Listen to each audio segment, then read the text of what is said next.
So Dr. Apsimo, Rheumatoid Arthritis. So just to let you know what I'm doing. Definition, risk factor, etiology, pathophysiology, signs and symptoms, investigation, management, outcome. That's what I kind of hope to explain in this video. I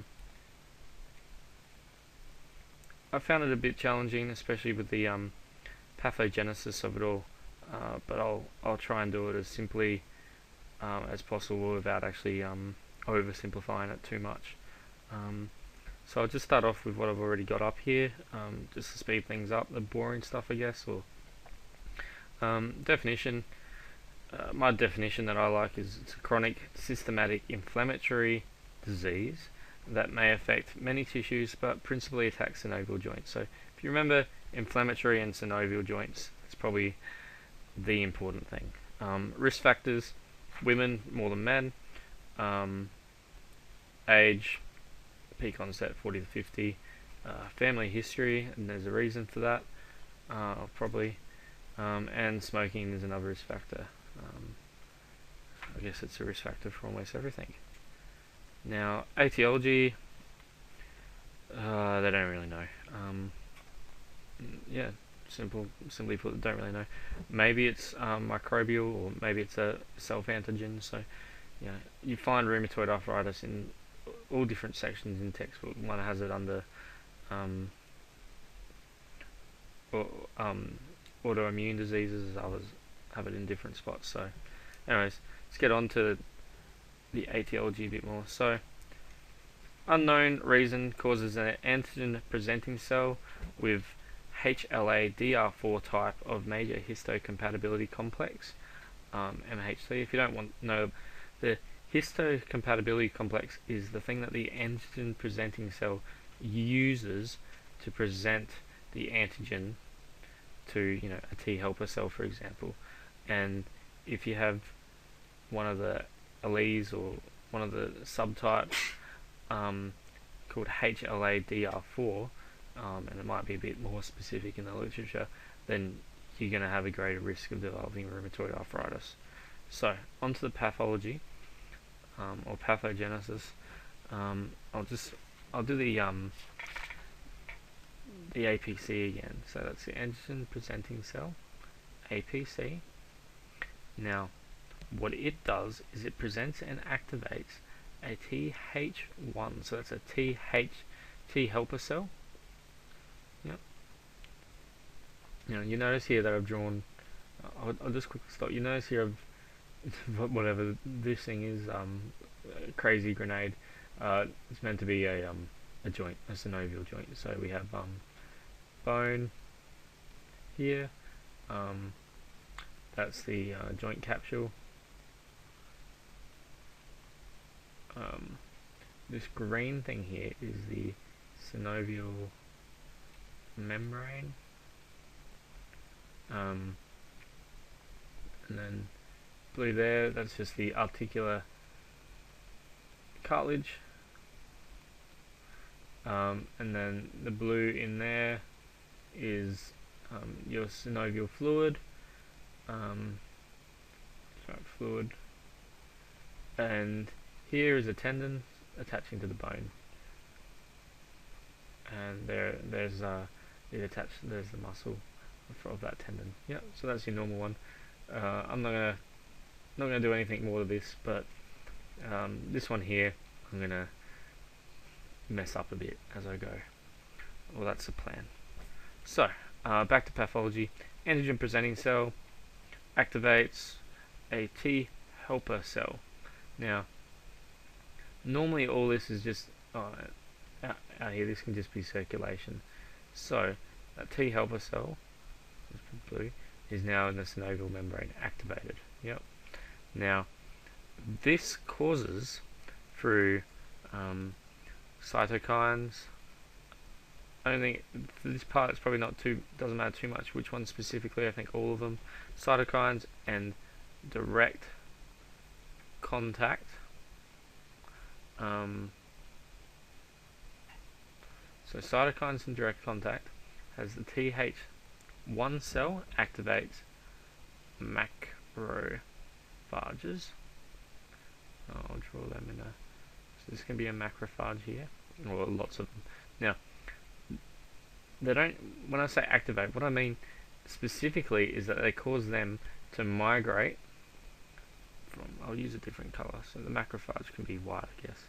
So macrophages are in the circulation. So there's one in the just in the capillaries around there, and it causes them to migrate into the joint. So we're just in the synovial fluid. Yep. So now we have macrophages. Yep. Now, this is where it kind of gets a bit complicated. So I'll try and do it. I'll come back to the macrophages in a minute. So Th1 cells, cytokines, direct contact. Yep. They cause macrophages. Now the cytokines also promote angiogenesis. Yep.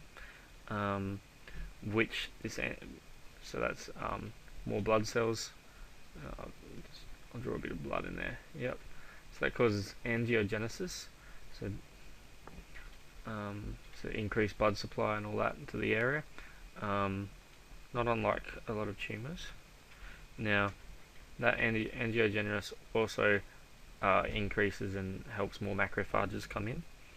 Now, while we're still talking about cytokines from the Th1 cells, the cytokine IL-6 specifically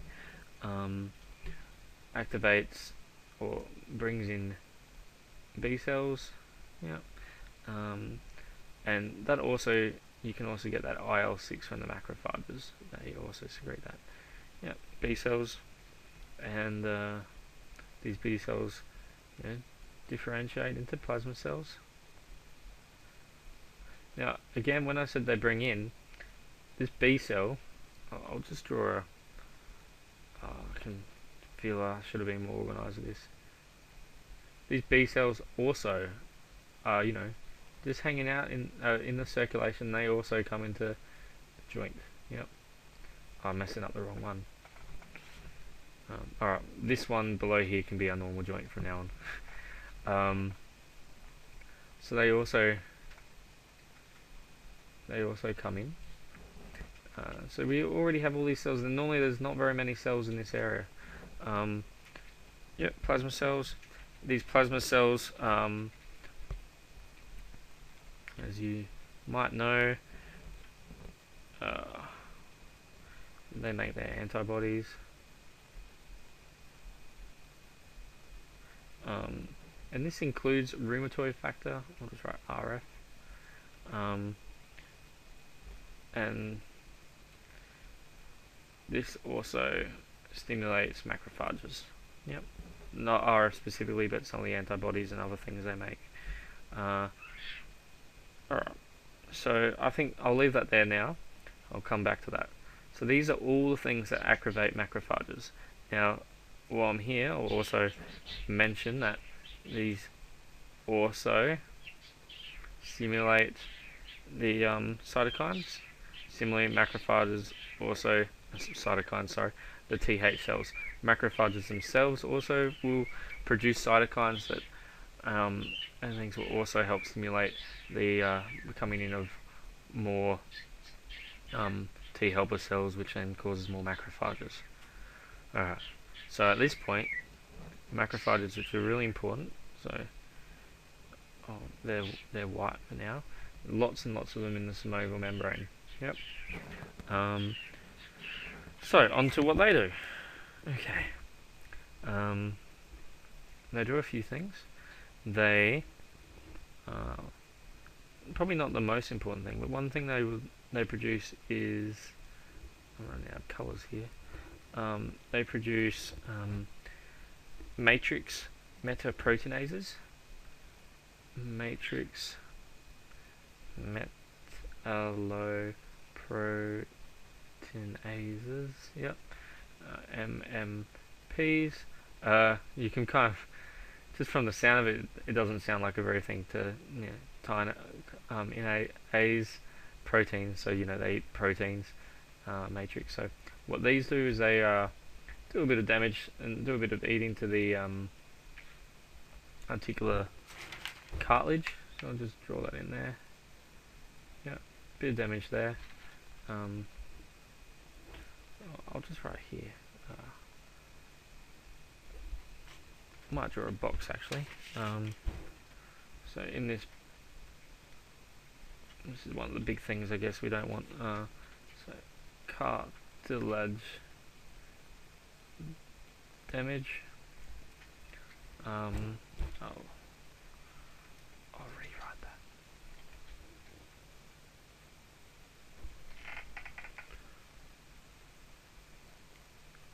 Cartilage.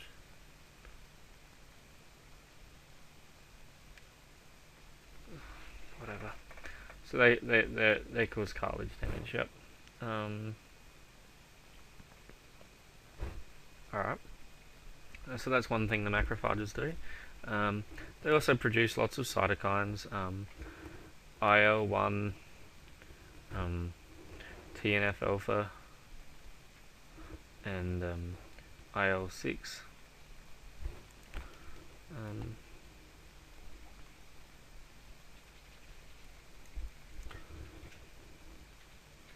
Sorry, I'm not liking this colour that much. Interleukin 6, and I'm going to write IL-17. No, I won't do that now. Yep. So these together, I wouldn't worry too much about what specifically, but these stuff up. Somehow this leads to. I'm going to write here erosion of bone. So somehow they cause erosion of bone now. Alright, quick hang with me here. So normally they cause erosion of bone. How does that happen? Well, let's review some of the things to do with bones. You need well, actually let's work backwards from that. Erosion from bone. How does that happen? What erodes bone? Osteoclast. Yep. It's interesting. Where do osteoclasts come from? They come from pre-osteoclast.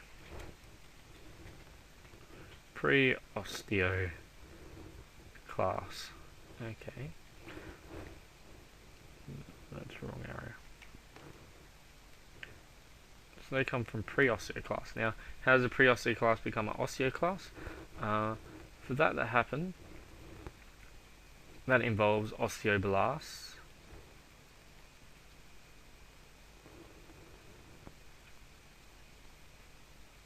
Osteoblasts. Yep. And how does now? Alright, so osteoblasts, pre-osteoclasts, yep. And pre-osteoclasts have something called rank. Which I'll just draw as a triangle, yep. And osteoblasts produce something called rank L. Or rank ligand. Rank L. Which I'll draw as a Now, the binding of rank L to rank it causes the transition, or causes pre-osteoclasts to become osteoclasts, right? So they're kind of pretty simple bone metabolism stuff. Normally, you don't have too many osteoclasts and you have a good amount. Now, normally in the synovial tissue, there's not very much rank L, and there's also lots of something called OPG. OPG. Yep.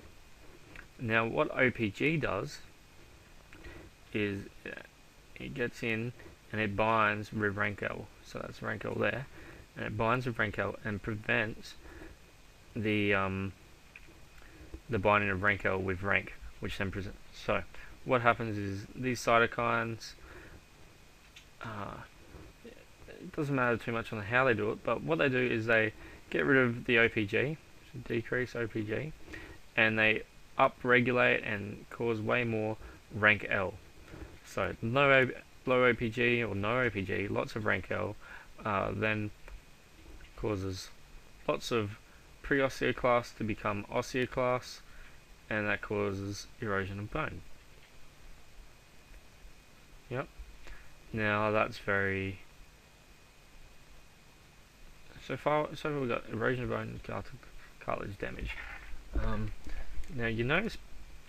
so, what does this erosion of bone do? Now, in the context of all this inflammation going on, I might draw in some bone erosion. So we got erosion of bone. Now, you can see here that I'm kind of having trouble in eroding the bone. I'm also kind of drawing over this synovium, aren't I? And so what happens is that in the context of all this inflammation and this erosion of the bone, it also affects the synovium. Now what it causes is it becomes inflamed plus thick. So this normal synovium that's pretty thin becomes inflamed and thick, and it becomes what they call a pannus. I'm going to draw another box with this, I think. So, different colour.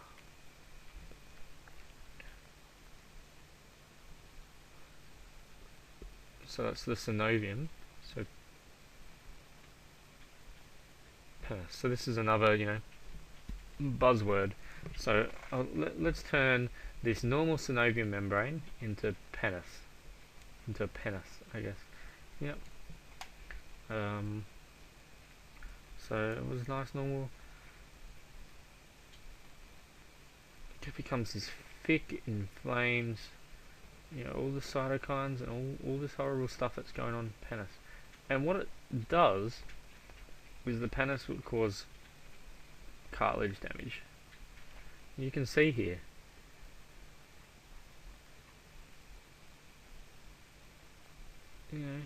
It's not. There you go. Pannus. That's a very. So that causes you cartilage damage. Yep. And there's all this bone damage as well going on at the same time. Yep. Cartilage damage. So what haven't I talked about? Alright, well, while we're actually talking about cartilage damage, I'll talk about another way it occurs. So the antibodies from the plasma cells, they also activate the complement cascade.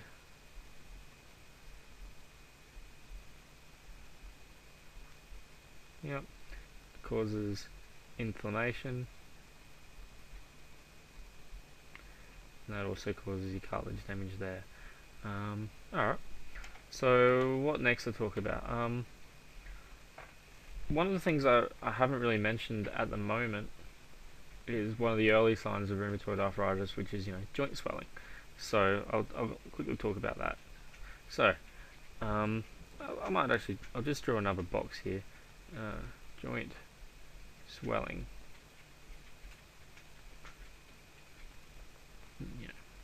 Why does that occur?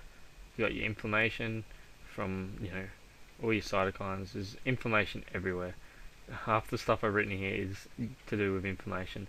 You also have your pannus. Just draw this over there. There you go. So if we see this joint that I've gone there, I might just draw it out. It's more going to be out here now. And it's filled with all this. What's a good colour? I'll just do red, I think. So it's filled with this pannus and all the pannus and all these new cells in. You're gonna cause real major joint swelling. Yep. All right.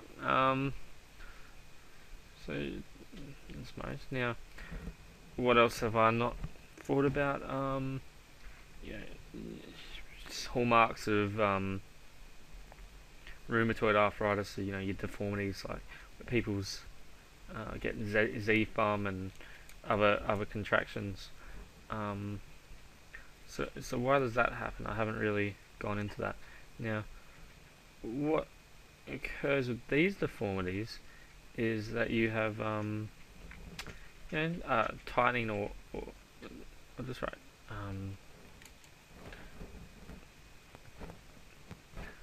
tendon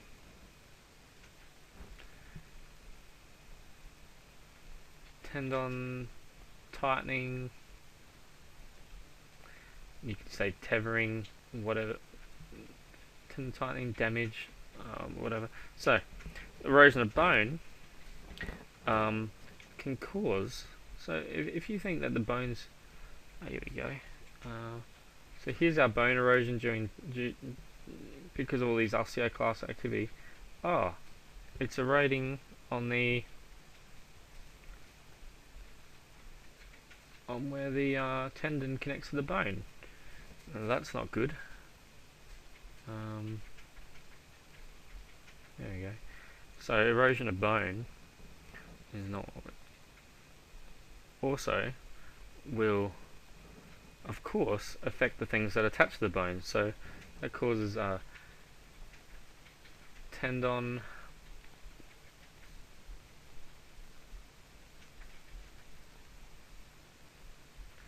inflammation, / damage. Now this can tendon inflammation / damage can cause detachment, which is going to lead to total loss of function. Or it's going to cause to pull away from the joints. And then also, if you look here, from just the simple joint swelling, that's also going to put pressure and pull the tendons away. So I'm just going to write. So you can imagine that if this tendon here gets all this pressure from here, as well as all the inflammation, even all these issues, it's going to cause it to pull, and that's when you get your deformities and that kind of stuff. So I think that's about it for the pathogenesis or pathology of it all. I think for rheumatoid arthritis it's important or useful to think of it in stages. This is good because this will help us, this will review the pathology as well. So first stage, APC presenting to T-cell stage. Yep, you remember that. So what symptoms, signs and investigation are you going to get? Well, it's all going to be negative. This is kind of just the start of it all. There's no inflammation or anything yet, but it's coming soon. So stage 2 is, you're going to have, this is when you've actually had some T-cell proliferation and also B cells and angiogenesis. But at this point, it's still early on, you don't really have that many macrophages. So what symptoms are you going to get? You're going to have malaise, I guess, from all the inflammation. There is angiogenesis in your B cells and your T cells, so there's going to be swelling, and because of this swelling, you're going to notice people tend to notice a bit of joint stiffness. It could be anything at this point. In terms of signs, so what you might see on exam is much the same, just swelling of the joints. They might be a bit warm. I'll just write swelling, pain, but just pretty low pain, fairly low, low swellings. Now on an X-ray, it's going to be pretty normal still. Yep. So the next point, so I'll do stage 3 now. Now this is when you actually have your macrophages have accumulated. Now, I think the macrophage is probably one of the more important parts of the whole thing. That's, you know, when it gets really serious. So, as I mentioned, you know, lots of cytokines, lots of macrophages. This is when you're going to get your people will notice more joint pain.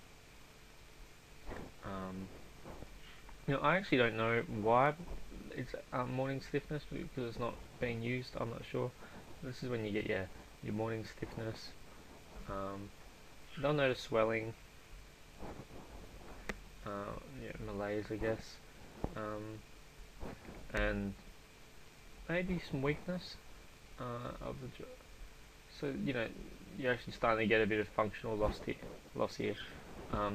Now, findings, you know, you got all this information. So the joints are going to be warm. Inflammation, warm, swollen, red, maybe, painful. Now, because at this point it's gotten a bit worse, on investigations,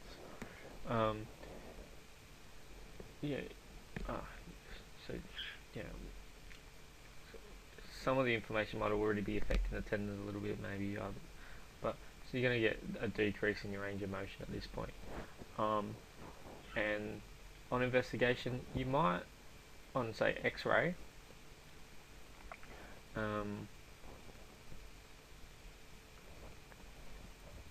this is when you might see some soft tissue swelling.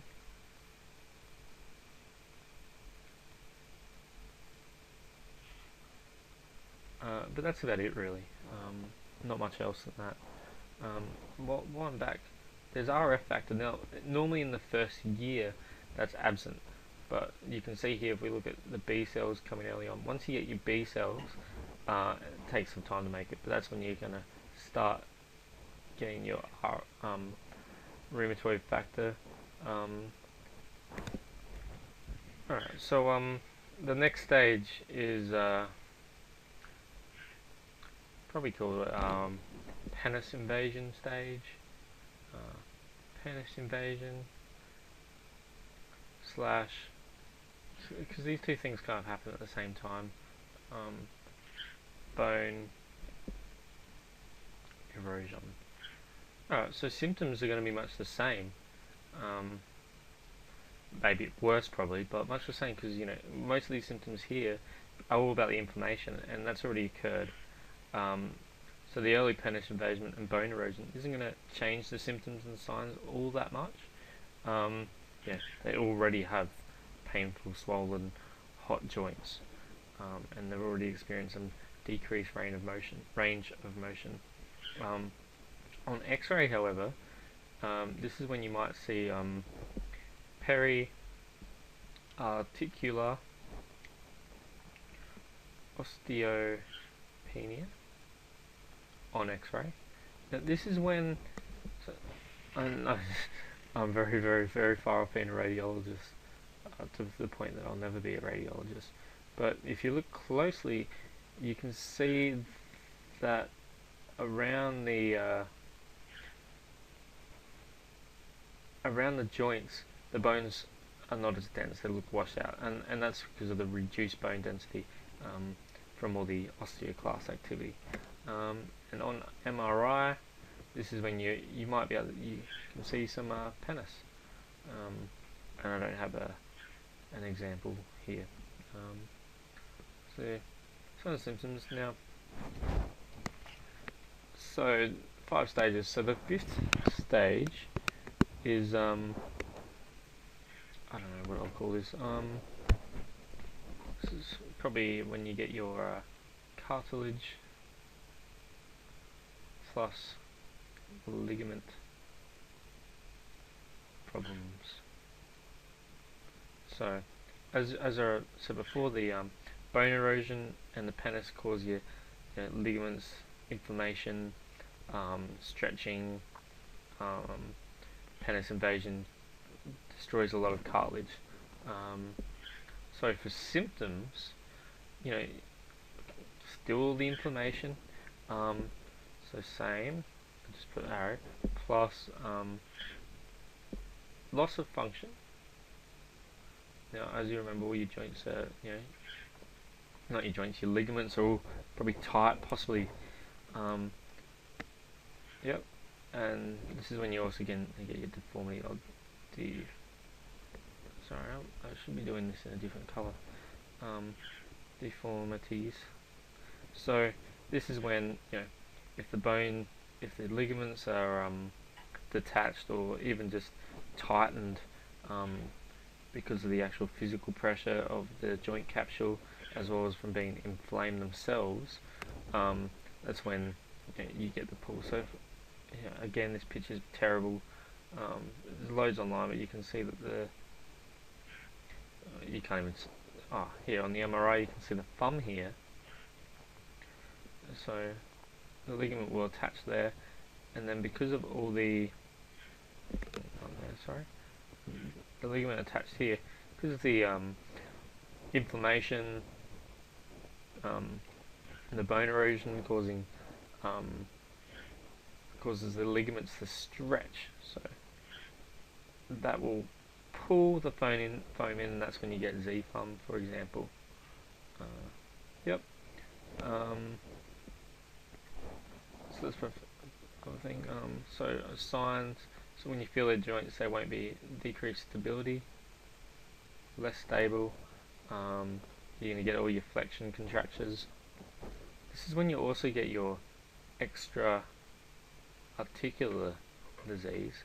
I just want to mention, I didn't mention it in the pathology, but just remember, you got all this inflammation starting in the joints. It affects other areas of your body, and you get nodules and all sorts of things. But I don't want to go into that. I think it's beyond the scope of this. More interested in the musculoskeletal problems. Can't see here. So you see erosions of the joint space narrowing. You can see there's not much space there on X-ray. So obviously at this point you know that they have something seriously wrong with them. So this is a bit rushed. I spent all my time on the pathology.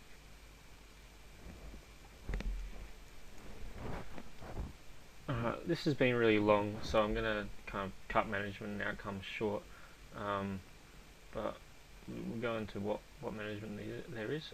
Probably the thing to know about the most are the DMARDs. So that's the disease modifying anti-rheumatic drugs. So how they work, common things is they block or stuff up TNF alpha.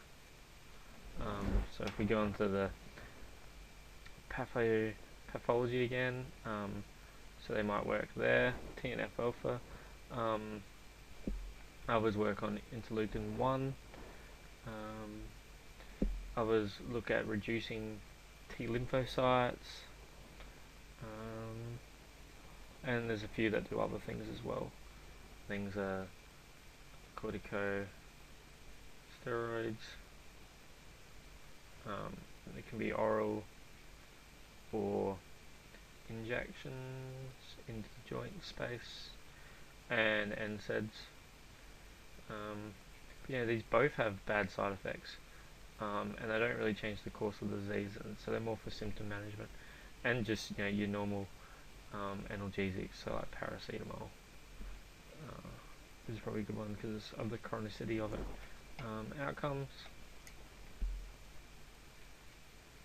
Outcomes, it varies, but usually progressive for life.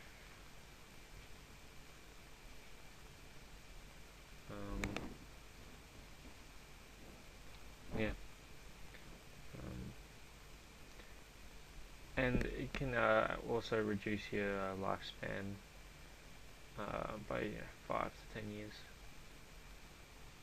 That's me done. I'd like to I didn't have much time to prepare this video, but I did it anyways. Don't know if anyone will actually find it useful, but thank you very much.